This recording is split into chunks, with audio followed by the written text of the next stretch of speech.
welcome back. I want to show you a quick method of making steel rings. I have these parts to make and I need to make 8 of these rings. That means 4 of these, and yeah, they're rings. And all I could get is a piece of 70mm 42 chromoly.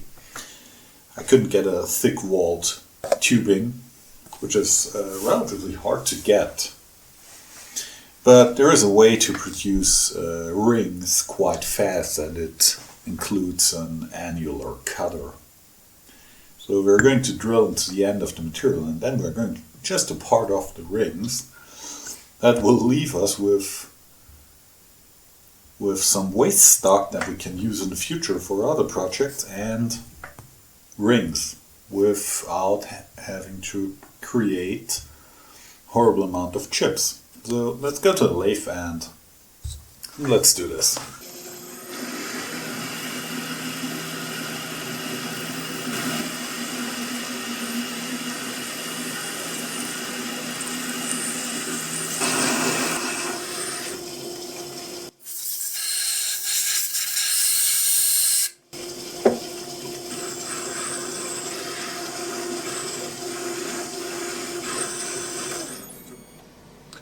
Okay, that's it. I bottomed out the rotor broach. Now we can center drill and bring in a live center to support the part, because it's hanging out of the internal stepped jaws quite a bit, and I wouldn't dare to part off out here with so much overhang. So I'm supporting it and part it off with the carbide blade. Before we part off the individual rings, I can of course machine the OD, and I also took a facing cut here, so one side of the rings is already faced.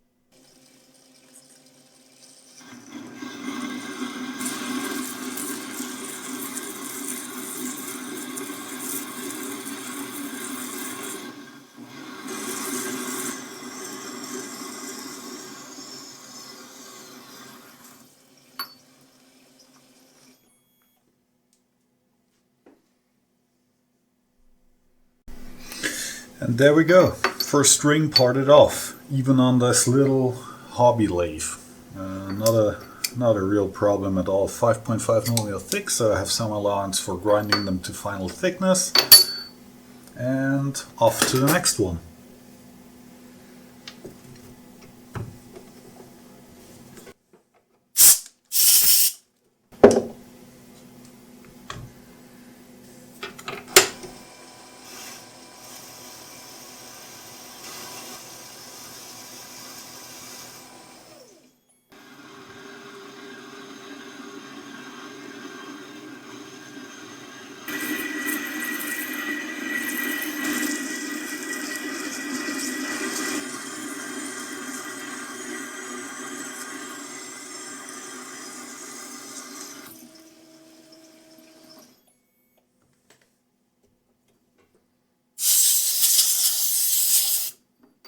And this is just one of the El Cheapo Glance import parting blades.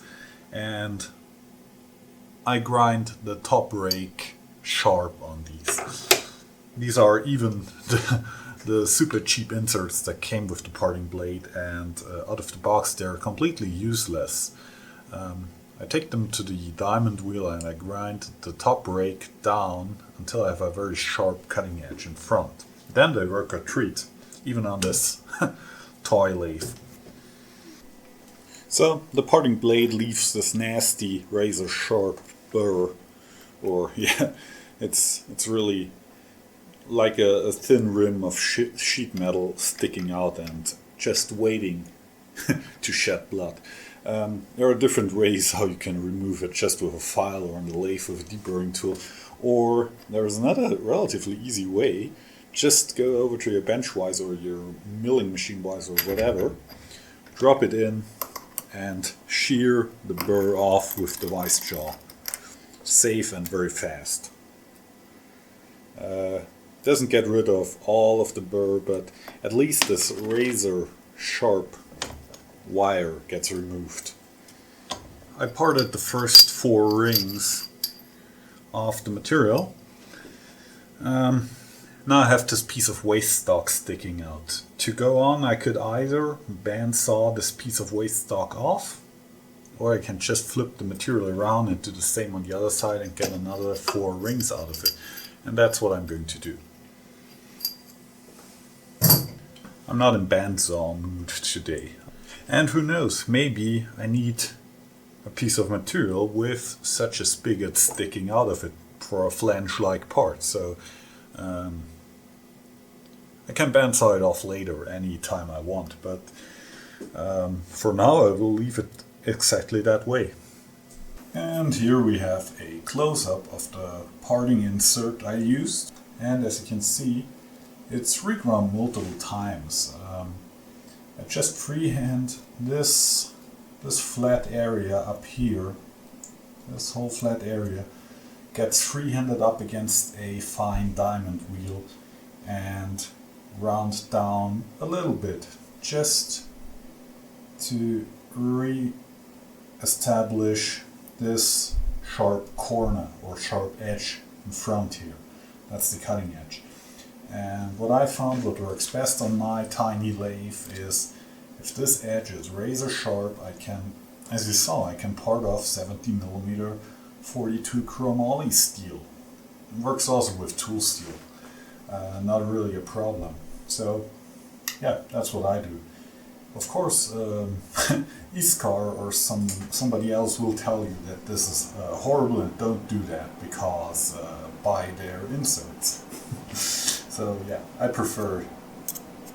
I like to understand the geometry behind an insert and yeah, or the geometry behind my cutting tools, and understand what works. So that's the reason why. Okay, these are all 8 of the rings parted off to 5.5mm thickness. Now I can proceed on to machine these parts. I hope this technique is one day useful for you.